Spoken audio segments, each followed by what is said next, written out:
Buenos días a todos. Vamos a continuar con nuestra serie que está todavía pendiente de los atributos de Dios. El atributo que nos toca en este día es la fidelidad de Dios.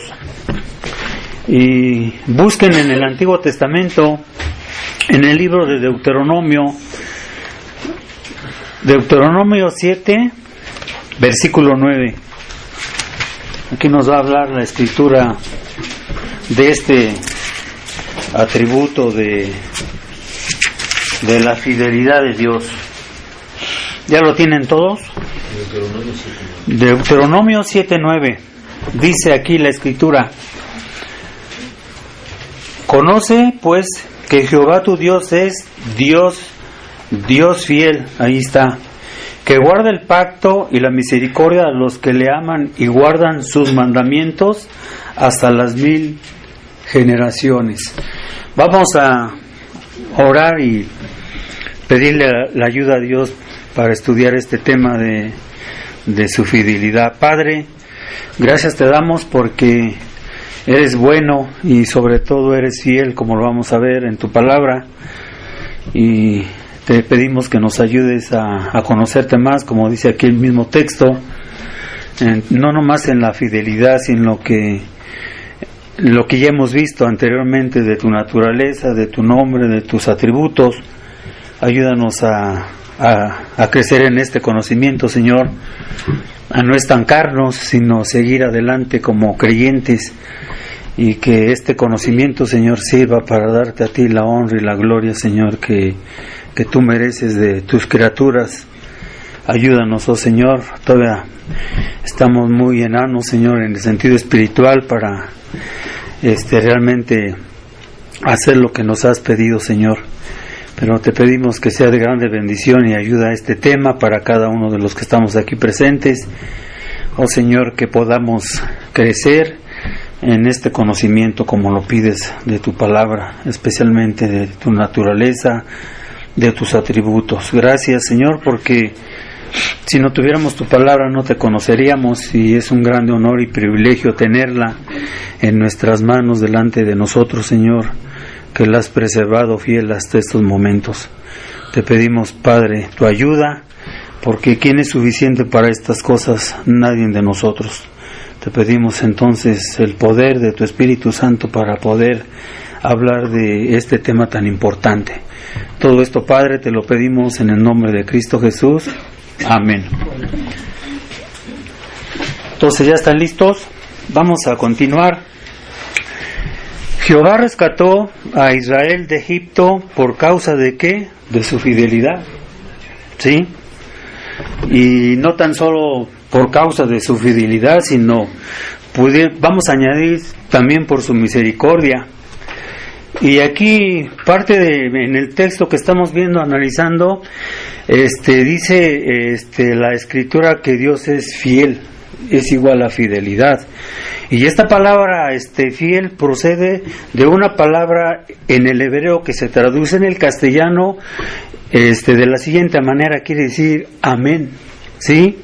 Y esta palabra significa que amén, firme, en el caso de Dios, y representa la fidelidad de Dios al cumplir sus promesas en todos los aspectos, como vamos a ver, de su palabra. Ahora, la palabra misericordia, que también se encuentra aquí en el versículo, es una palabra hebrea, yesed, y significa una actitud de lealtad de una persona hacia otra que están unidas por medio de una relación especial. Esta palabra de la misericordia, yesed, de Jehová por Israel, indica que la fidelidad de Jehová hacia su pueblo emana de la relación establecida por medio del pacto, por medio de sus pactos. Ustedes se han de acordar, constantemente Dios tenía pactos con su pueblo, ya lo sabemos, ustedes saben bien del tema, ¿verdad? Ahora, la declaración de la fidelidad de Jehová está relacionada con la promesa del decálogo, o sea, está relacionada por medio de los pactos, está relacionada por medio de la ley, está relacionada en este punto, como lo acabo de decir, del decálogo, y esto lo podemos ver aquí también en Deuteronomio. Pasen al capítulo 5, los versículos 9 y 10. En los versículos 9 y 10 nos habla esto que estamos comentando. Dice: no te inclinarás a ellas ni les servirás, porque yo soy Jehová tu Dios, fuerte, celoso, que visito la iniquidad de los padres sobre los hijos y sobre los terceros y sobre los cuartos a los que me aborrecen, y que hago misericordia a millares a los que me aman y guardan mis mandamientos. Esto de estatutos, esto de mandamientos, de lo que menciona aquí también Moisés en su capítulo 5 de Deuteronomio, vean, se refiere a lo que es parte del decálogo. Ahora, vuelvan de nuevo a Deuteronomio 7, a nuestro versículo que estamos viendo, y hay una parte también que dice el texto, la última parte dice: hasta las 1000 generaciones. ¿Qué significa esta frase? 1000 generaciones, 1000 veces, ¿verdad? Y es una manera semítica de decir un número infinitamente grande. Eso se refiere aquí esta frase, 1000 generaciones, lo que dice Dios, lo que dice aquí, hablando de su misericordia, hablando de su fidelidad que Dios tiene, ¿verdad? La fidelidad es uno de los más dulces y más confortantes de los atributos divinos, como vamos a verlo. La fidelidad pertenece a Dios. La inconstancia, ¿cómo queremos decir? La incredulidad en este caso pertenece a quienes, a los pecadores, pertenece a nosotros totalmente. Es diferente, ¿no? Y eso es lo que caracteriza la mentira, como vamos a verlo, pertenece al hombre. La mentira pertenece a los pecadores, pero en el caso de la fidelidad, ¿quién pertenece? Solamente pertenece a Dios. ¿Sí? La fidelidad de Dios es una verdad práctica para nosotros los creyentes, como vamos a verlo. No tan solo lo hemos visto, ¿no? Ya hemos hablado de muchos de los atributos de Dios. Todos los atributos para nosotros son veraces, ¿no? Dios es veraz, y como lo dice en una parte de la Escritura, Dios es veraz y todo hombre mentiroso. Ahora, hablando de esta fidelidad, escuchen, la fidelidad de Dios es como una almohada, vean, es como una almohada, ¿no? Para su cansada cabeza de los creyentes, por así decirlo, ¿no? La fidelidad de Dios es para nosotros, es como un estimulante para su desfalleciente corazón, y también vean, para nosotros los creyentes que hemos experimentado esta fidelidad, es fortaleza para nuestras débiles rodillas. En el caso de Moisés, ¿se acuerdan cuando él estaba orando? ¿Qué necesitaba para que pudiera orar? Confiar solamente en la fidelidad de Dios. Me acuerdo, o se acuerdan cuando él estaba orando, ya grande de edad, ya estaba peleando en esa ocasión el pueblo de Israel contra Amalek, y cuando dice que Moisés estaba orando en la montaña, alzaba las manos orando, y cuando alzaba sus manos, Israel prevalecía contra Amalek, pero cuando decaían sus manos de Moisés, ¿qué pasaba? Amalek prevalecía contra Israel. ¿Y qué sucedió? No, tuvieron que ayudarle a Moisés, 2 hombres, ¿no? Para sostener sus brazos en la oración, y para que este hombre pudiera orar de esta manera. De esta manera, para nosotros, lo que es la fidelidad de Dios es, en todas estas ilustraciones que estamos mencionando, para nosotros, no me dejarán mentir, para nosotros esta fidelidad de Dios es de esta manera, y lo vamos a seguir analizando y viendo. Ahora, en todas las exigencias de la vida, Dios puede ser seguramente confiable, como lo vamos a ver. Nosotros podemos confiar como creyentes en Dios, nosotros podemos confiar en Dios, en su fidelidad, en todos los aspectos de la vida, no nomás tan solo en algunas cosas, sino en todos los aspectos de la vida en la cual estamos sumergidos cada uno de nosotros, en este caso los creyentes. podemos, confiar seguramente en este Dios que es fiel. Hablando de su fidelidad, de Dios, y yo he sido infiel a Dios. Cada uno de los que estamos aquí no me dejarán mentir. Cada uno de nosotros, empezando conmigo, hemos sido infieles a Dios. Pero ¿qué dice la Escritura? Él es ¿qué? Fiel. Es lo que dice la Biblia. Alguien pudiera decir, yo he sido infiel a Dios. Alguien pudiera decir de ustedes, yo he sido infiel a Dios. Claro que sí, todos nosotros. Y si no has sido infiel, pues te felicito, ¿no? Pero la Escritura lo que dice de que todos hemos sido infieles a Dios de una manera o de otra, pero Él se ha mantenido. Vean qué tremendo es ese atributo.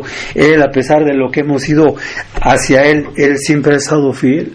Y no quiero que se malentienda, no estoy diciendo que dice, bueno, entonces me puedo portar como yo quiera y Dios va a ser fiel conmigo. No, yo no estoy diciendo eso.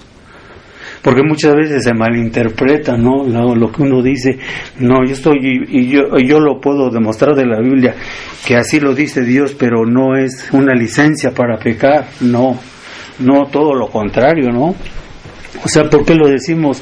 Porque eso sorprende, ¿no? A pesar de nuestras infidelidades, a pesar de todo esto, o sea, Dios es confiable, repito, y Dios es fiel, ¿no? Él ha sido fiel, Él no me ha fallado, vean, Él no me ha fallado a mí, vean, yo le he fallado, pero vean en este caso, yo le he fallado a Él, Él no me ha fallado a mí, y escuchen bien, si somos verdaderos creyentes, no nos va a fallar.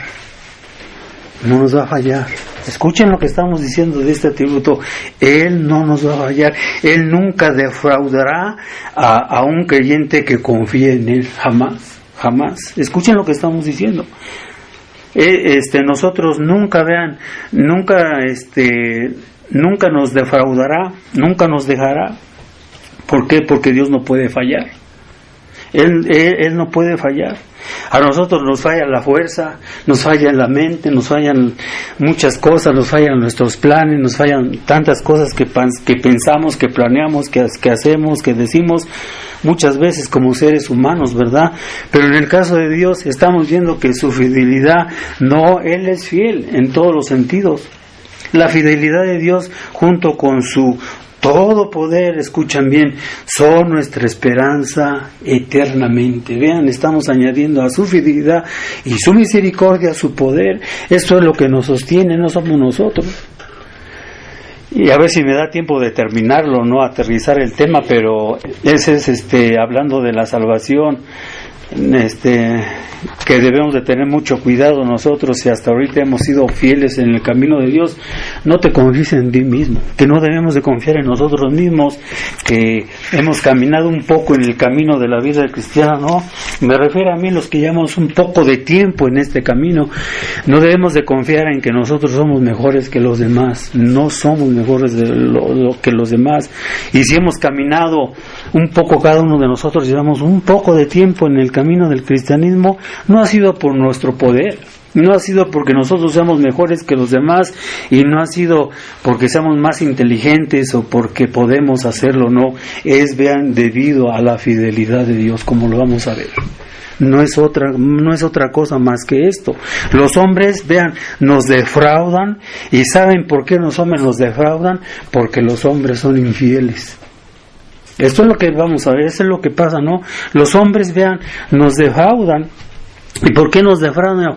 Defraudan, ¿por qué? Porque ellos carecen de esta fidelidad que Dios solamente posee, y además los hombres nos defraudan, vean, y vamos a ir ahorita al punto de esto, lo vamos a comentar tan solo, porque los hombres nos defraudan porque carecen, vean, de fidelidad y a la vez carecen de poder. En el caso de Dios no, repito, Él no nos va a defraudar. Y por ello podemos ver más, vean, de la destrucción y de la ruina causada por la infidelidad de los hombres. ¿Qué es lo que ha traído miseria a este mundo? ¿Qué es lo que ha traído infidelidad a todos los hombres? Vean, esto lo podemos ver desde la caída de Adán y Eva. Ellos fueron infieles, nuestros primeros padres fueron infieles a Dios. y debido a su infidelidad, vean qué es lo que pasó, llegó la ruina, vean, llegó el caos a este mundo, entró el pecado por ellos, es lo que dice la Escritura, ¿no? Si Adán y Eva hubieran permanecido fieles a lo que Dios les dijo, tan solo con un solo mandamiento, otro gallo, dice el hermano Moisés, nos cantaría. Pero debido a su infidelidad de ellos, estamos sufriendo hasta ahorita las consecuencias de su infidelidad en contra de Dios. Uno de los teólogos dijo, hablando de la atracción, de traicionar a Cristo, de traicionar a Dios, es como si le hubiera dado una puñalada por detrás a Cristo. Así fue el pecado de Adán y Eva, así fue lo que sucedió. Pero vean, hasta dónde hemos llegado. Pablo lo dice en Romanos 5, por favor vean este pasaje, ¿no?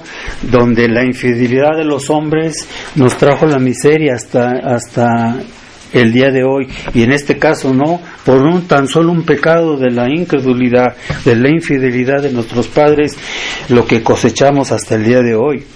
En Romanos 5 Pablo lo registra aquí, Romanos 5:12, todo el pasaje hasta el final lo menciona, empezando en Romanos, ya lo tienen, Romanos 5:12 dice: de consiguiente vino la reconciliación por uno, así como el pecado, vean, entró en el mundo. ¿Por quién? Por un hombre. Ese hombre, ¿quién es? Adán. Y por el pecado la muerte, y la muerte así pasó a todos los hombres, porque todos que pecaron. Vean, cuando él pecó, todos pecamos con Adán. Es lo que dice Pablo aquí, todos, dice, no tan solo algunos. Es lo que dice la Escritura. Versículo 13 dice: porque hasta la ley el pecado estaba en el mundo, pero no se imputa pecado no habiendo ley. No obstante, reinó la muerte desde Adán hasta Moisés, aún en los que no pecaron a la manera de la rebelión de Adán. Ahí está, ¿no? El cual es figura del que había de venir, mas no como el delito, tal fue el don, porque sí, por el delito de aquel uno murieron los muchos, mucho más abundó la gracia de Dios a los hombres, y el don por la gracia de un hombre, Jesucristo. Ni tampoco de la manera que por un pecado, ahí está otra vez, así también el don, porque el juicio a la verdad vino, que otra vez de un pecado para condenación, mas la gracia vino de muchos delitos para justificación, porque si por un delito otra vez reinó la muerte por uno, mucho más reinarán en vida por uno, Jesucristo, los que reciben la abundancia de la gracia y el don de la justicia. Así que de la manera que por un delito otra vez vino la culpa, que a todos los hombres, para condenación, así por una justicia vino la gracia a todos los hombres para justificación de vida, porque como por la desobediencia, otra vez que dice, de un hombre los muchos fueron constituidos pecadores, así por la obediencia de uno los muchos serán constituidos justos. Dice la ley, pero entró para que el pecado creciese, más cuando el pecado creció, sobreabundó, sobrepujó la gracia. Y en este pasaje, repito, Pablo nos habla que por un pecado, repito, por el pecado de la infidelidad de nuestros primeros padres, todo fue lo que ocasionó. Y luego contemplar por otro lado quién es grande en fidelidad. Vean, por un lado vemos el pecado del hombre, ¿no? El hombre, nosotros como pecadores, como hombres aún creyentes, pecamos, repito, de muchas maneras, y hemos pecado en el caso de ser infieles a Dios. Pero fíjense bien, Dios es tan grande y tan poderoso que Él ha permanecido fiel. Dice Hebreos 10:23, dice: fiel es el que prometió. Él es fiel, Él es fiel, sigue siendo fiel, repito, aunque nosotros, repito, le hemos dado la espalda muchas veces. La infidelidad, vean, es una característica más sobresaliente en estos días malos. Escuchen lo que vamos a decir. La infidelidad en nuestros días de hoy está muy arraigada en cada hombre, en cada persona, ¿no? Y vamos a hacer dos preguntas hablando de la infidelidad. ¿Quién no ha sufrido en las manos de la infidelidad de los hombres? ¿Quién no? Vean, a cualquier parte que vayas, estás oyendo de una persona, de otra persona, de aquella, vas a donde te desenvuelves, en el ámbito en el que nos desenvolvemos, escuchamos, ¿no? Que pasa esto, que me sucedió cualquier cosa, ¿no? Y eso es lo que está pasando hoy en día. Vean, ¿dónde encontramos al hombre que no ha sido culpable, al menos en alguna medida, de este gran pecado? ¿En dónde? ¿En dónde lo vamos a encontrar? Vean, tan solo comentándolo, vean, no lo podemos encontrar. No lo podemos encontrar. Que digan, este hombre sí es fiel, ¿verdad? En tu chamba, en tu trabajo, en la escuela, en tu hogar, en tu oficina, en tu vivienda, que digan de ti, ¿no? Pero tan solo comentándolo, escuchen, en el mundo económico, para dar el ejemplo, hablando de la infidelidad, casi todas las fallas son el resultado de la infidelidad de los deudores a los empleados. Eso es lo que pasa a menudo. Para dar un ejemplo, para dar otro ejemplo, vean, ustedes lo pueden ver, ¿no? En la esfera social, la infidelidad marital ha venido a ser un terrible azote sobre de nosotros, sobre de nuestras personas, ¿no? Por ejemplo, hablando del matrimonio, los sagrados votos matrimoniales, vean, se han quebrantado con tanta facilidad que vean que es muy fácil ahora en día tirar la vieja ropa al basurero.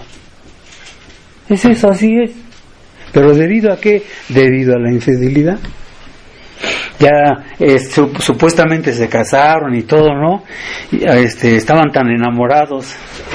Dice el hermano Tomás, tan caprichosos, ¿no? La pareja, que al poco tiempo ya se aborrecen, ya no quiere saber nada. Se va la señora de la casa. Entonces, ¿qué hace el hombre? No, pues yo agarro toda la ropa de la mujer y la tiro. Eso me refiero. Tan fácil, ¿no? Ya se fue, pues ya que se vaya y cada quien por su camino. Y eso es lo que pasa, pero ¿es debido a qué? Es debido a lo que estamos diciendo, a la infidelidad.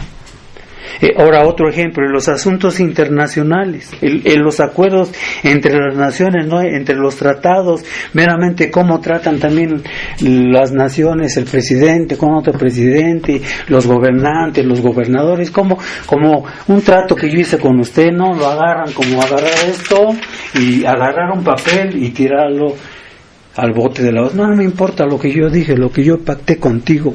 Y así es. Pero debido a que, vean, nos da risa, pero así funciona. Vean, debido a que, debido a la infidelidad de los hombres. Y una vez que los hombres, vean, aprendan que no se puede confiar en otros, existe temor que nos alarma por todas partes. Tú ya no puedes confiar en nadie. En nadie puedes confiar. ¿Por qué no? Pues ya sabiendo que el tipo de la persona, si ya lo conoces, no, pues ni trato haces con él o con ella o con lo que tú quieras hacer, no, ya no hay nada, ¿no?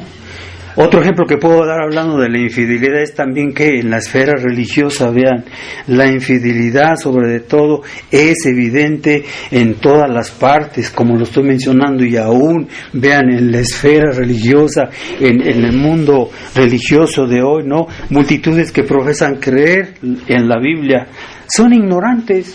¿Por qué no entienden la predestinación? ¿Por qué se oponen a la soberanía de Dios?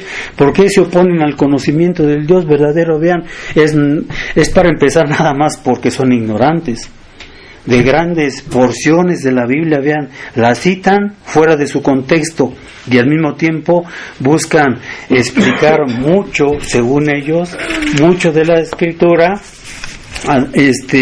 quitando el que su verdadero significado. Eso es lo que pasa hoy en día. Eso tú lo puedes ver en muchas sectas, en muchos grupos, en muchas iglesias, según que se llaman, y en muchos según pastores, ¿no? En segundo lugar, este atributo de la fidelidad de Dios nos habla que solamente Dios es fiel. Solamente hay uno quien es grandemente fiel, y en este caso, como lo estamos viendo en nuestro texto, solamente Dios es fiel. La fidelidad es una perfección en Dios por la cual Él es fiel, ¿no? Y su palabra, en todos sus compromisos pactados, en todo lo que ha dicho en su palabra, en ninguna cosa ha fallado. Vean, tú lo puedes ver de muchos puntos de vista, de muchos enfoques de la Biblia, ¿no? De muchas cosas que dijo Dios. Dime, yo quiero que ustedes, en un caso, ¿no? Que me digan, ¿en qué te ha fallado a ti Dios? Yo, al menos de lo que yo he leído de Dios y de su carácter de la fidelidad, como lo acabo de repetir, Él en todas sus promesas, en todos sus pactos, en todos sus compromisos con la raza humana caída, Él no ha fallado ni en uno, al menos que yo sepa por ahí. Pero alguien pudiera decir, no, a mí sí me ha fallado. No, a mí sí me ha fallado. Vean, es como los pastores del Evangelio de la Prosperidad, ¿no? Van y ganan muchísimo dinero, salen de su congregación con su beliz lleno de billetes, y hasta luego les dicen, va a sonar chistoso, pero así es. Salen con su maletín llenísimo de todo lo que juntan de esos ignorantes personas. Salen con su maletín, pero por un lado, vean, llevan la 45. De veras, yo no estoy exagerando, llevan su pistola, y por si los llegan a asaltar. Y ya están dicho, pastor, cuídese porque usted lleva mucho dinero. ¿Y qué es su dicho de ellos? Si me falla la 45, sacan un salmo. Así han dicho, no, saco el salmo fulano, ya me acuerdo qué salmo citó, pero así lo dicen. ¿Eso qué es? Así es, así pasa, así sucede con todas estas personas. Pero vean, Dios es fiel, los hombres somos infieles. En realidad, Dios, repito, Él no ha fallado a ninguno de sus pactos, a ninguna de sus promesas. Él nunca quebrantará, vean, un contrato consigo mismo, que Él ha hecho con nosotros. Él no. ¿Se acuerdan de los pactos que tuvo el pacto con Abraham, con Isaac? O sea, tú ves los pactos, y acaso, repito, les falló a ellos. No, Él nunca, repito, va a fallar a lo que Él ha dicho. Lo que Él ha prometido, lo que Él hará, lo que Él ha prometido es lo que Él realizará. Vean, las mentiras son uno de los pecados más que se han extendido, hablando ahora de las mentiras, vean, en nuestros tiempos actuales. Yo dije hace un rato que Dios es veraz y todo hombre mentiroso, y es lo que la Biblia dice, ¿no? Y hablando de las mentiras, repito, ese es un pecado que está ahorita, híjole, está por todos lados en nuestro tiempo actual. En este caso, ahora vamos a hablar un poco de las mentiras, ¿no? De la mentira del hombre. El que cree en una mentira, vean, el que cree o el que hace una mentira, o una mentira que se comete, fue lo que causó, vean, la ruina de la raza humana. Y en este caso fue el diablo que engañó, en este caso, a nuestros primeros padres otra vez, ¿no? ¿Se acuerdan cuando Dios le dijo a Adán, le dio un solo mandamiento, le dijo, de todos los árboles tú puedes comer, pero no puedes comer del árbol de la ciencia del bien y del mal? ¿Por qué? Porque el día que tú comieres de él, de ciertamente morirás. ¿Y qué pasó? Llega el diablo y le dice a Eva, ¿qué le dice? Ustedes saben toda la historia, ¿no? ¿Qué te ha dicho Dios? ¿Qué te dijo? No, pues él me dijo esto. Y que el diablo dice, no es cierto. No es cierto, dice, no, Dios es mentiroso. Y empieza todo, ¿no? Ustedes saben la historia, y así sucede, así sucedió. La mentira es lo que causó, en este caso, la mentira del padre de mentira, causó la ruina de la raza humana. Adán y Eva dieron, vean, la espalda a la palabra de Dios y siguieron al padre de la mentira, vean. Y sus hijos detrás de ellos, lo acabamos de ver aquí en Romanos. Adán pecó, y cuando él pecó, todos pecamos. Es lo que dice la Escritura. Seguimos sus pasos de ellos inmediatamente, ¿no? En el pasado, vean, los hijos de Israel, vean, es increíble lo que vamos a decir ahora. En el tiempo antiguo, en lo que es en la antigua dispensación o el Antiguo Testamento, vean, los hijos de Israel, es sorprendente, ¿no? Inclusive rogaban, vean, a los profetas que les predicaran mentiras.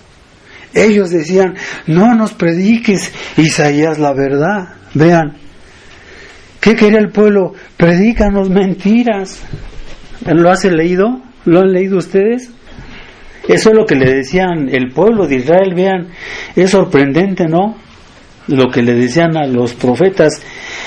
Ellos clamaban en Isaías 30, versículo 10 y 11, dice: no nos profeticéis lo recto, decidnos cosas halagüeñas, profetizad, ¿qué dice? Mentiras. Vean, eso es lo que estaban diciendo estos oyentes de Isaías. Se cansaron, vean, de escuchar el consejo, vea, que contradecía la senda que ellos deseaban seguir, y querían que el profeta cambiara su mensaje. ¿Para qué? Para que se acomodara al gusto de ellos. Y ese es exactamente lo que hoy se predica en muchas supuestamente iglesias. O sea, la gente quiere escuchar lo que quiere, lo que a la gente les gusta, ¿no? Pero eso es más de lo mismo. Eso no ha cambiado hasta el día de hoy. Eso, vean, existía en el mismo pueblo de Israel, en tiempos antiguos, y ahora en tiempos modernos es lo mismo, ¿no? Se dice que en Sián, ahora vean un ejemplo que traemos de lo que es la mentira, se dice que en Sián ellos tienen una ley, vean, que cuando un hombre miente, escuchen bien qué hacen en ese lugar, su boca es cocida por 3 días. Si un hombre miente, vean, se me quedan viendo así medio raros, ¿no? Vean, y sí es cierto. Si un hombre miente, en ese lugar bordan su boca por 3 días. Escucha lo que estamos diciendo, por 3 días. El hermano G.R. Lee dice: si una ley como esa fuera a ser puesta en vigor en el país, muchos hombres de negocios no serían capaces de responder su teléfono. Vean lo que dice el hermano. Y muchas mujeres andarían por ahí con sus bocas tapadas. Vean, ¿a causa de qué? A causa de los chismes, a causa de las mentiras. Es tremendo, ¿verdad? La tendencia, vean, a decir mentiras es uno de los más alarmantes hechos en la historia humana. Y solamente un hombre ha sido encontrado lleno de verdad en todos sus dichos, en su boca nunca hubo engaño. ¿Quién fue esa persona?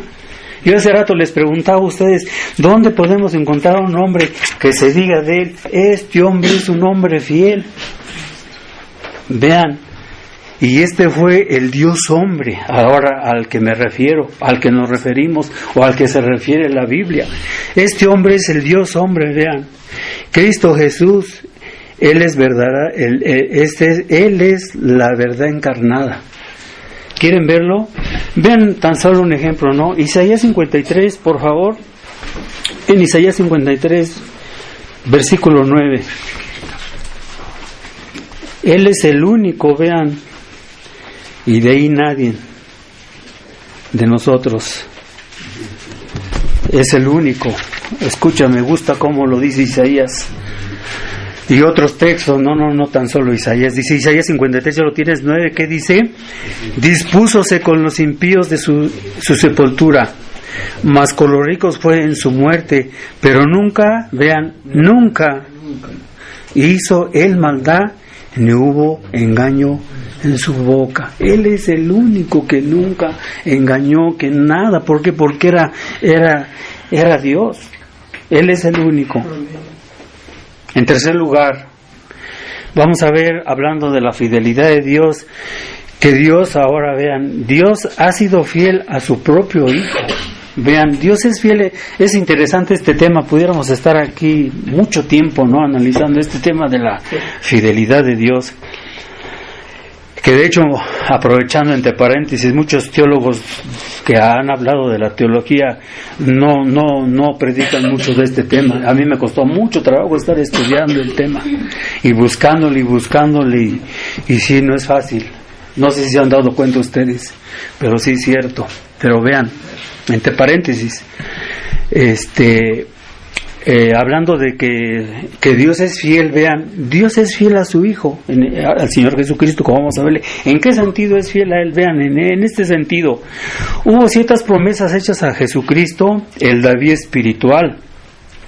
¿A condición de qué? De que cumpliera sus compromisos como mediador de un mejor pacto. Eso, vamos ahorita a hablar de ello, ¿no? De hecho, tiene un tratado, y se lo recomiendo, de estos temas, el doctor John Gill, uno de los puritanos, pero ahorita no voy a hablar de él. Tengo otro comentarista aquí que vamos a hablar algo, bueno, que dice él algo de esto, de la fidelidad de Dios hacia Cristo. Y aquí podemos ver que, vean, Dios ha jurado que no mentiría a David, y en este caso David es decir, Cristo, quien es David espiritual. Él tuvo que ver su simiente y su trabajo y su alma y ser satisfecho. Todo esto viene incluido en los pactos, en las promesas que Dios tuvo el Padre con nuestro Señor Jesucristo, ¿no? Y acerca del pacto, vean, de la gracia, acordó o ha acordado, vean, por las tres personas de la divinidad. No podemos hacer algo mejor que citar al hermano, y aquí está lo que yo estaba diciendo hace un rato, al hermano B.H. Carroll. Y vean su cita de B.H. Carroll, hablando de que Dios es fiel, vean, a su mismo Hijo. Y aquí tenemos una cita de nuestro hermano bautista, el hermano B.H. Carroll. Yo creo que a muchos de ustedes lo conocen y lo han estudiado, pero oigan lo que dice al respecto de lo que estamos diciendo en el tercer punto. B.H. Carroll dice lo siguiente: antes de que el mundo existiera, dice, un pacto de gracia y misericordia fue acordado entre el Padre, el Hijo y el Espíritu Santo. Las evidencias de este pacto son abundantes en el Nuevo Testamento. También están claramente expresadas las partes que debían ser cumplidas por cada persona de la divinidad. Es a saber, la gracia, el amor del Padre, estuvieron de acuerdo en enviar al Hijo sus obligaciones del pacto, y de encargar al Hijo todas estas cosas, una simiente, así como la presciencia, la predestinación, la justificación, la adopción de esta simiente en el tiempo.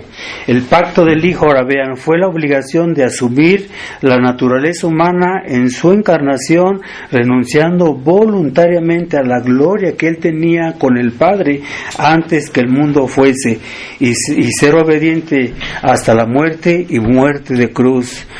La recompensa ofrecida a Cristo como una esperanza puesta delante de Él, que le indujo a soportar la vergüenza de la cruz.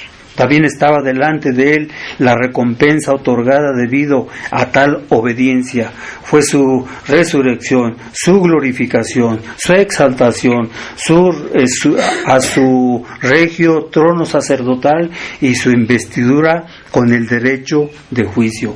Las obligaciones, ahora aquí va a hablar de la tercera persona, dice: las obligaciones del Espíritu Santo con respecto al pacto fueron las de aplicar esta obra de la redención a la simiente prometida, al Hijo, llamándolos eficazmente, convenciéndoles. ¿Qué es lo que hace el Espíritu Santo? Convenciéndonos o convenciéndoles de sus pecados o de su pecado, regenerándoles, santificándoles, resucitándoles de la muerte espiritual. La totalidad de este pacto nos muestra que el plan de la salvación no fue una reflexión tardía o una improvisación de Dios, sino que es la raíz de este pacto. Esta es la elección y la predestinación hechas ambas a la eternidad antes de que el mundo fuese, y los frutos de este pacto alcanzaron también hasta la eternidad después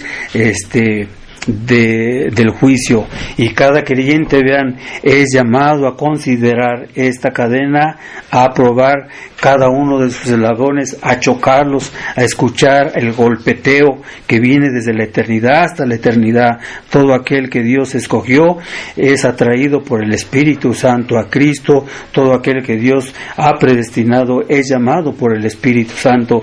En el tiempo justificado, en el tiempo será glorificado cuando el Señor venga. Fin de la cita. Eso es lo que dice el hermano B.H. Carroll.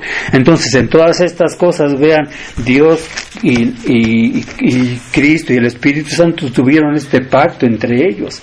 Entonces, aquí vemos la fidelidad de este pacto y vean que es donde descansa nuestra salvación. Ahí es donde podemos ver que Dios es fiel a todas estas cosas, y repito, y lo quiero recalcar, no descansa sobre de nosotros, o sea que digamos, porque fulano de tal o mengano si es bueno, si puede, y esto no es cierto. No descansa sobre de ninguno de nosotros, ni de lo que hacemos, ni lo de que dejemos de hacer. Descansa en la fidelidad de Dios. Eso que quede bien claro, en base a todo lo que acaba de decir el hermano B.H. Carroll. Descansa sobre de todas estas cosas. En otras palabras, lo vuelvo a decir, descansa ¿en qué? En la fidelidad de Dios. Si alguno de nosotros va a llegar allá al cielo, si alguno de nosotros llegará, y como llegue, pues no, a veces yo creo que algunos vamos a llegar derrapados, y yo soy uno de ellos. Yo creo que llegaremos, pero debido a que yo dije derrapados, no, pero si llegamos derrapados o alguien me pueda acompañar, es debido a la misericordia y la gracia y la fidelidad de Dios. No hay otra explicación que la Biblia nos da. Rápidamente, en cuarto lugar, podemos ver también la fidelidad de Dios en que la muerte de Cristo no fue un experimento. Eso lo hemos predicado aquí desde el púlpito, y vamos a decir otra vez, ¿no? Lo hemos dicho varias veces, pero otra vez lo volvemos a comentar. Repito, la muerte de nuestro Señor Jesucristo no fue un experimento. La muerte de Cristo no fue un experimento ni algo incierto en sus resultados. Vean, la obra del Espíritu Santo no es un mero ensayo para ver si cómo puede ser completada. Nosotros no aprobamos la doctrina de un padre infiel, un espíritu derrotado o un hijo decepcionado. Hablando aquí del hijo decepcionado, se los comenté en una ocasión que prediqué de este tema, de que Cristo no murió por accidente, no sé si se han de acordar, hace mucho tiempo, allá donde vivo ya no está. Había en una casa, pintaron un mural a Cristo, estaba pintado era un muro grande, y lo pintaron derrotado. La cruz está en el suelo y él está sentado así, con su cabeza hacia abajo. Y a su alrededor hay guerra, miseria, hambrunas y muchas cosas. Pero ¿qué idea traía esa imagen? Escucha bien, vean el punto. Un Cristo derrotado. Cristo no hizo nada, y eso es lo que la mayoría de las personas tienen en mente, eso, no un Cristo de esta manera. Pero vean, nosotros como creyentes, hablando de este tema, creemos en un Dios fiel. Sí, aquí lo estamos viendo, ¿no? Hablando de todas estas cosas y hablando del Espíritu Santo. El Espíritu Santo es invencible y Cristo es victorioso. Es todo diferente en comparación a lo que el mundo cree, ¿no? Ahora, déjenme citarles ahora, hablando de mi cuarto encabezado, lo que dijo el hermano bautista Carlos Hammond Spurgeon. Vean lo que él dice: yo creo firmemente que toda alma por quien Cristo derramó su sangre como un sustituto, él la reclamará como de su propiedad y con todo derecho sobre ella. Amo, dice Spurgeon, y dice, el abrazar y me deleito en proclamar esta preciosa verdad. Ni todo el poder de la tierra o del infierno, ni toda la obstinación de la voluntad humana, ni tampoco la profunda depravación de su mente podrá jamás impedir que Cristo vea el trabajo de su alma y sea satisfecho. Fin de la cita. Vean, Spurgeon dijo esto. Pero en ocasiones así he predicado, ¿no? En ocasiones cuando estoy evangelizando, así evangelizo también yo, bueno, en mi caso, ¿no? Y muchos me dicen, no, a mí no me hables cosas de hombres. Cité a Carol, ¿no? Cité Spurgeon, ¿no? Pero muchos dicen, no, a mí, Víctor, no me hables de ellos. Y digo, ¿son los puritanos? No, a mí háblame de la Escritura. Ok, te voy a hablar de la Escritura. Entonces, si ustedes dicen que estoy citando hombres y eso, bueno, vean, pero aún hay mejores palabras de los labios de la verdad encarnada. Yo hace rato se los decía. Ahora, si no les gusta lo que había checado, si no les gusta lo que yo les digo, si no les gusta lo que ha dicho Spurgeon, entonces vean lo que dice Cristo. Vamos a la Escritura. Vean en Juan 6, por favor, lo que dice en este caso nuestro Señor Jesucristo, hablando de la fidelidad de Dios, ¿no? Hablando de estas cosas que estamos mencionando.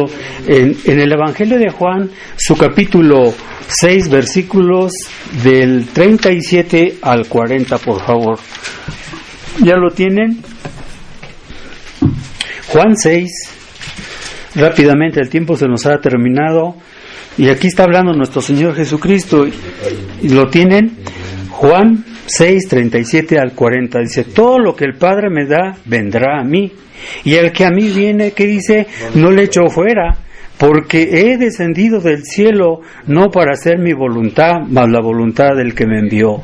Y esta es la voluntad del que me envió, del Padre, que todo lo que me diere no pierda de ello, sino que lo resucite en el día postrero. Vean, esta es la voluntad del que me ha enviado, que todo aquel que ve al Hijo, cree en Él, tenga vida eterna. Vean, y yo le resucitaré en el día postrero. Ven la declaración ahora de nuestro Señor Jesucristo.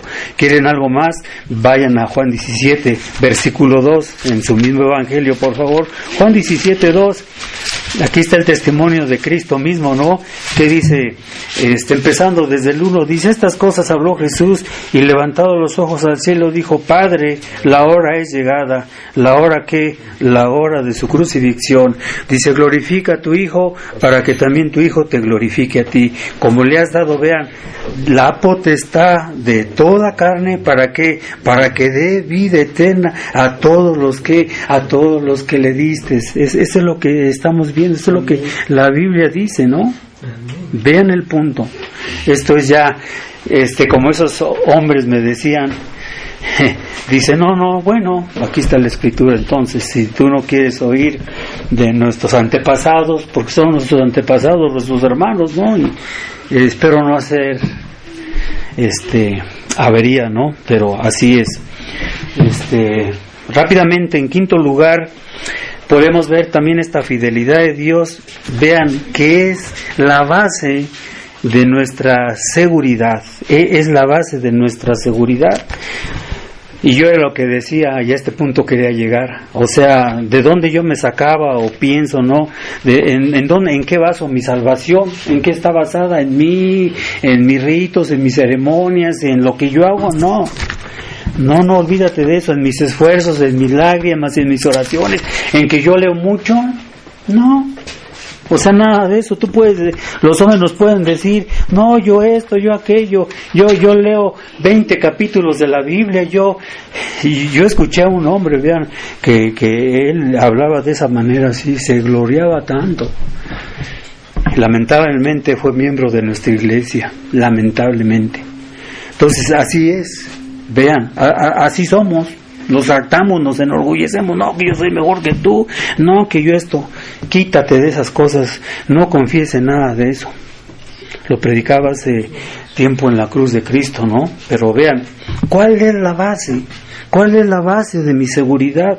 ¿En dónde está basada mi seguridad de salvación? Y vean lo que Pablo dice en 1 de Corintios. Busquen por favor 1 de Corintios rápidamente, 1:8 y 9. 1:8 y 9. Dice aquí Pablo en 1 Corintios, en estos dos versículos, para empezar, dice: el cual también os confirmará hasta el fin, para que seáis sin falta en el día de nuestro Señor Jesucristo.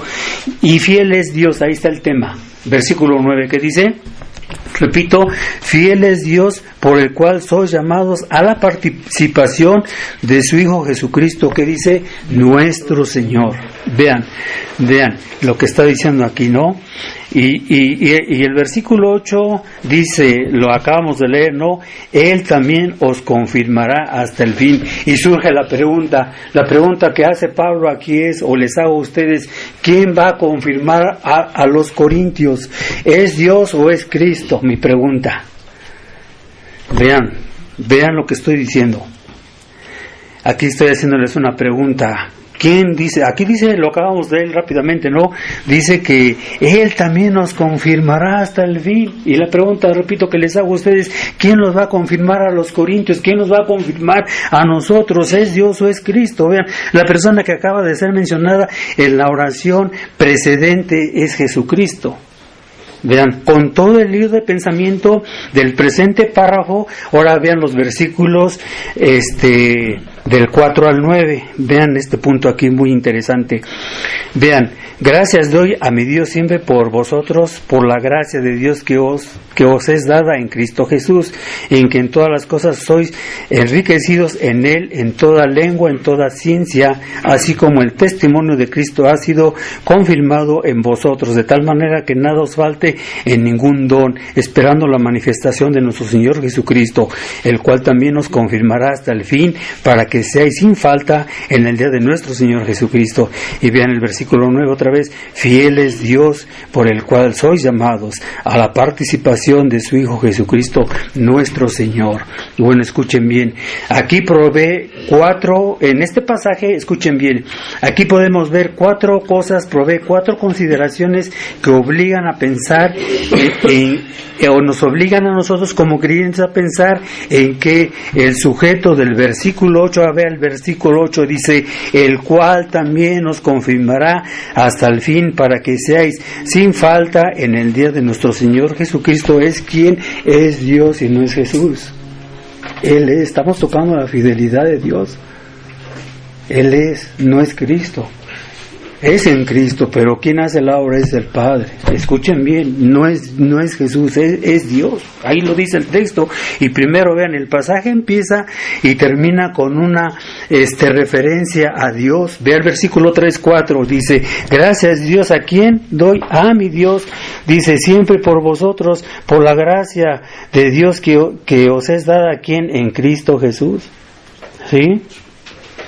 Ve el versículo 6, así como el testimonio de Cristo ha sido confirmado en vosotros. Aquí vemos esto, ¿no? Ve el versículo 9, dice, ¿fiel es quién? Dios.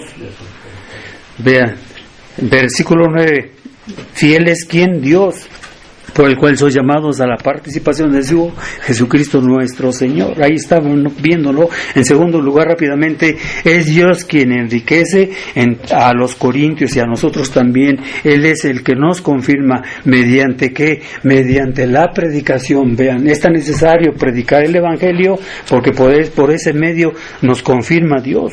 Y somos confirmados, escucha bien, mediante la predicación acerca de nuestro Señor Jesucristo. Ese es el punto. Este es el tema aquí metido de por medio, hablando de la fidelidad de Dios. Es lo que dicen los versículos 5 y 6. Vamos a leerlos. Dice que en todas las cosas sois que enriquecidos en Él, en toda lengua, lo acabamos de leer, y en toda ciencia. 6. Así como el testimonio de Cristo dice que ha sido confirmado, que dice en vosotros. Es lo que está diciendo Pablo.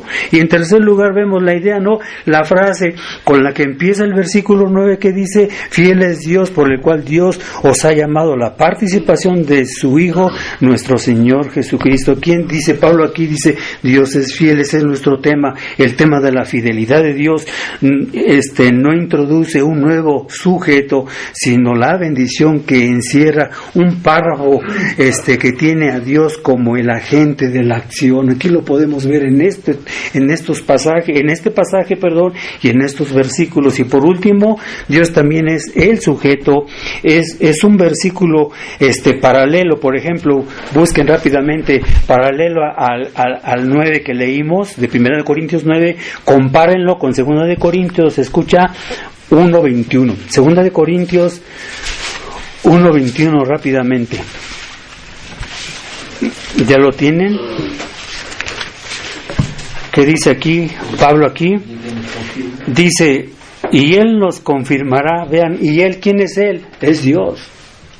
Vean, y Él nos confirmará con vosotros en Cristo. Vean, el quien nos ungió es ¿quién? Dios. Es Dios. Vean, es Dios. Aquí lo estamos viendo, no hay pierde.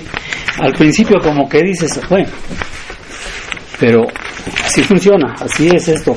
Es Dios, vean, en el griego muestra que este pasaje Pablo usa 2 veces el verbo confirmar, vean, y establecer. Y si hay una duda, vuelvan otra vez a nuestro texto de 1 de Corintios, por favor, 1.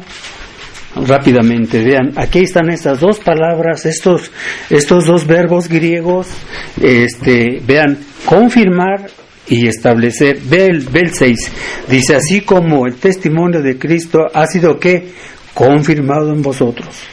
Versículo 8, el cual también, ¿qué dice? Os confirmará hasta qué, hasta el fin, para que seáis sin falta en el día de nuestro Señor Jesucristo. Ahí está. Así es como la predicación del Evangelio, vean, confirma a nosotros en nuestra fe. Así también la promesa de que el poder de Dios siempre está con nosotros, estuvo con los corintios, está con nosotros, nos confirmará. ¿Cuándo? Hasta la consumación. Vean el punto, es hasta la consumación. Y todo depende, todo descansa en qué, en la fidelidad de Dios. No es en nuestra fidelidad, hermanos, no es en nada. Quítense las telarañas de los ojos, quítate todas esas cosas, quitémonos, ¿no?, de nuestra mente, que a lo mejor hay algo dentro de mí que es lo que me impulsa, que es lo que me motiva, que es lo que... No, nada de eso, no es nada. Ni un átomo puedes tú poner para esta obra, no. La frase os confirmará, vean, no es solo un deseo de parte del apóstol Pablo, no, sino que vean, es una promesa que Dios va a cumplir. Ese es el punto de esto. Esta es la fidelidad de Dios. No es la idea de Pablo que diga, yo tengo el deseo, el anhelo de que ustedes sean esto. No. Va más allá de esto, entiéndelo, va más allá, es una promesa de parte de Dios y que va a cumplir. Ese es el punto de todo esto. Vuelvan otra vez a 1 de Corintios, aquí estamos, ¿no? 1 de Corintios 1:8, que nos dice, el cual también os confirmará, vean, hasta el fin, ahí está, para que seas que sin falta, vean, en el día de nuestro Señor Jesucristo. Dice otra traducción, os preservará irreprensibles en el día de nuestro Señor Jesucristo. El apóstol Pablo no está diciendo que los cristianos, vean, o que los corintios o nosotros lo podemos aplicar, son irreprensibles. En el momento que les escribe, eso no está diciendo. No está diciendo eso, ustedes son irreprensibles, ya escucha bien, no. Por el contrario, mira Pablo hacia el futuro y expresa su certidumbre de que Dios ya los va a presentar irreprensibles cuando llegue el día del juicio final. Ese es el punto, esa es la idea que está aquí. ¿Ves? En otras palabras, no habrá nadie que pueda acusarnos. ¿Por qué? Porque en aquel día los corintios, nosotros, ellos serán irreprensibles. Eso es lo que dice Pablo en Romanos. ¿Quién acusará a los escogidos de Dios? ¿Quién? Es lo mismo aquí. Solamente Dios es el que lo va a hacer, nadie. En otro lugar, Pablo nos enseña cómo es que los creyentes serán presentados irreprensibles ante el excelso tribunal. Es increíble, aquí están. Pero sin ninguna acusación. Escucha, es a través de la muerte del cuerpo físico de Cristo que Dios reconcilió al pecador con el pecador, y vean, y es que nos declara libres de toda acusación. Fíjense lo que estoy diciendo, es a través de esto. Y es lo que dice Colosenses. Ven en Colosenses 1:22, aquí está el versículo.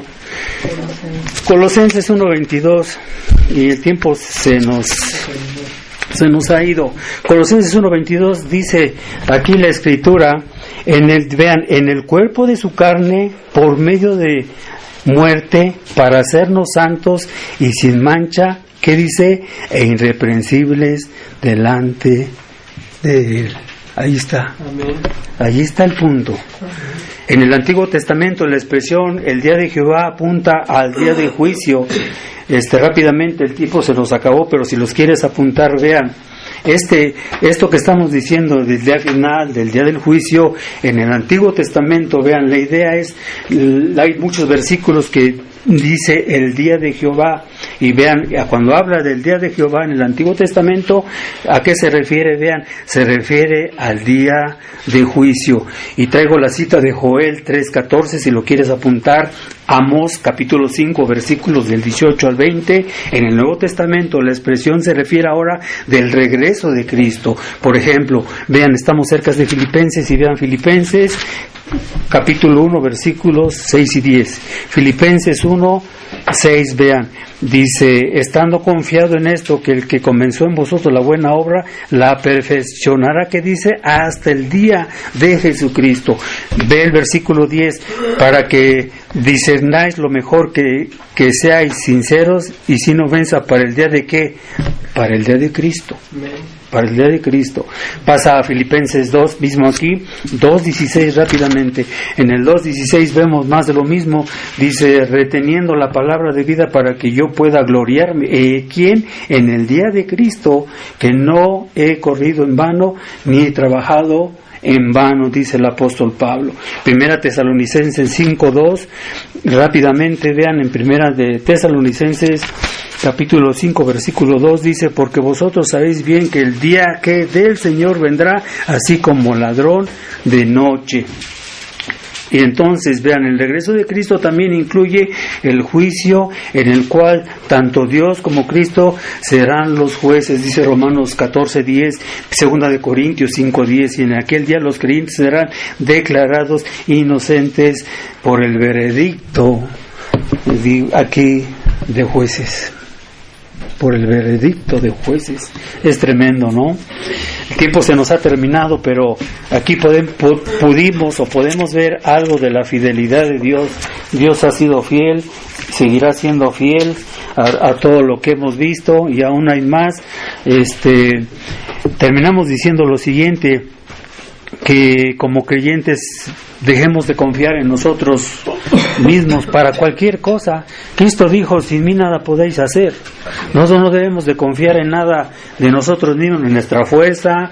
El hermano Tomás lo decía, ¿no? Citaba textos que hemos usado aquí de los judíos, ¿no? De los hebreos, que confiaban en ellos mismos, en sus riquezas, en todo, en su poder, en su sabiduría, pero dejaban a Dios, se olvidaban de lo que Dios les había dicho. Y en este caso eso aplica a nosotros, ¿no? Aplicando la fidelidad de Dios, nosotros debemos de olvidarnos de confiar en las cosas de este mundo, en las cosas triviales, en las cosas materiales, en las cosas superficiales, en las cosas superfluas. En eso no debemos de confiar nada en nosotros mismos, ni tampoco en otras personas. Maldito el hombre que confía en el hombre.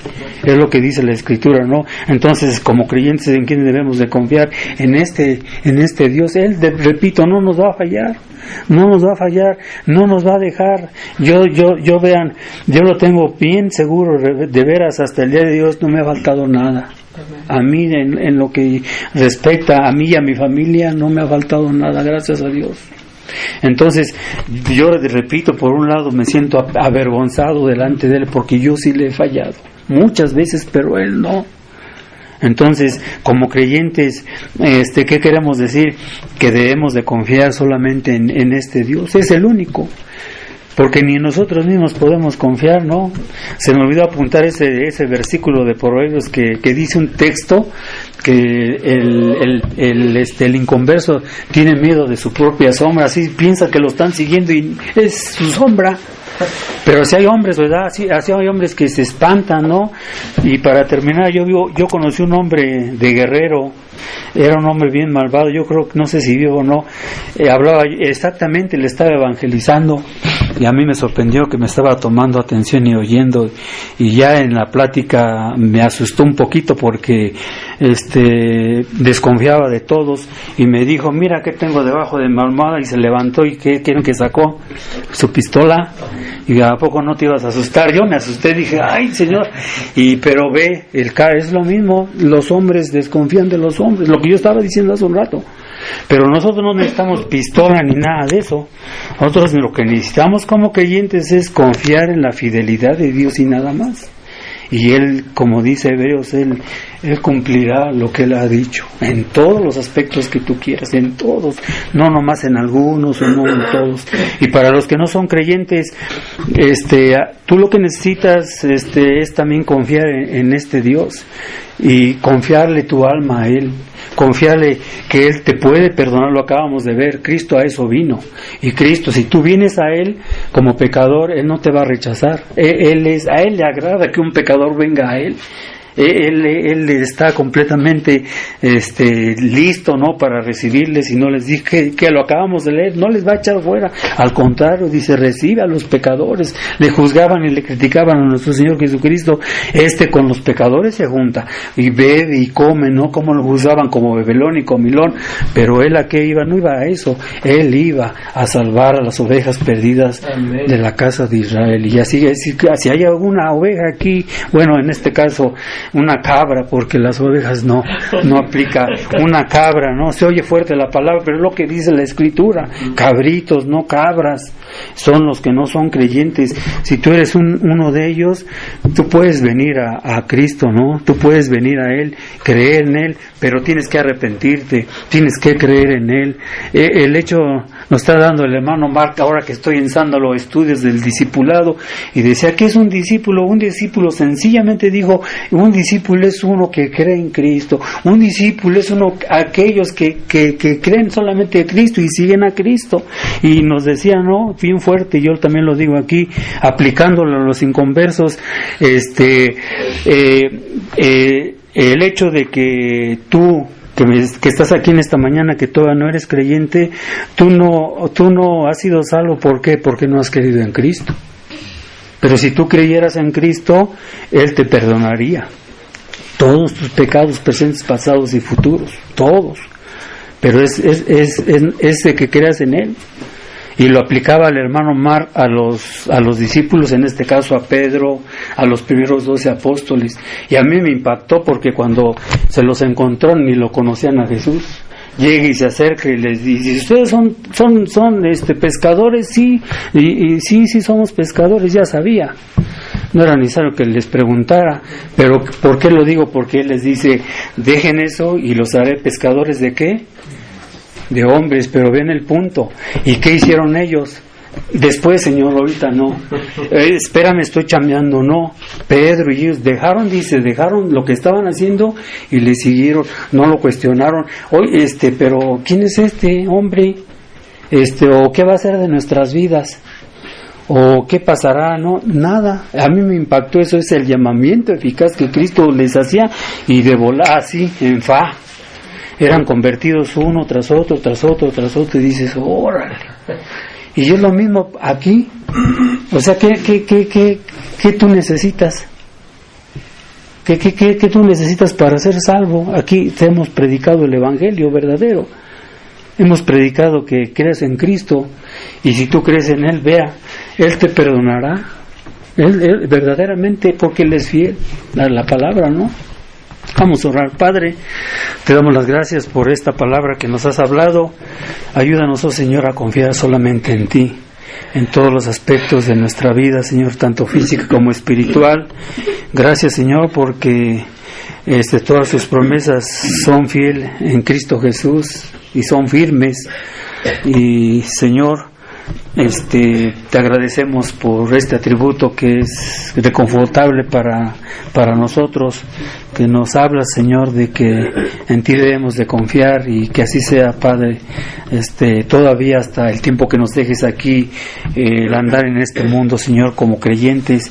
Oh Señor, ayúdanos a depender más de ti, a conocerte más, Señor, porque pues realmente estamos estancados en este conocimiento todavía. No hemos avanzado como debería de ser, pero Señor, tú nos conoces y nos lo acabas de decir, que nos ayudarás, nos darás todo lo necesario para la vida presente y para la venidera, Señor. Gracias por tus promesas, Señor, que nos has hecho en tu palabra. Ayúdanos a agarrarnos de ellas, Señor. Y Padre, te pedimos también por los que no te conocen, que dejen de confiar en sí mismos y que vean que nada que ellos puedan confiar es de confiar, como dice la misma palabra, El que confía en obras es confiar en las telas de araña. Y te pedimos que dejen de confiar en todas estas cosas y que depositen toda su confianza y que les des la fe necesaria, la fe verdadera para que puedan ser salvos. Gracias, Señor, te damos por tu palabra, porque Cristo vino, Señor, a este mundo, tú lo enviaste. Te pedimos estas cosas en el nombre de Cristo Jesús. Amén. Bueno, pues nos vemos para la próxima.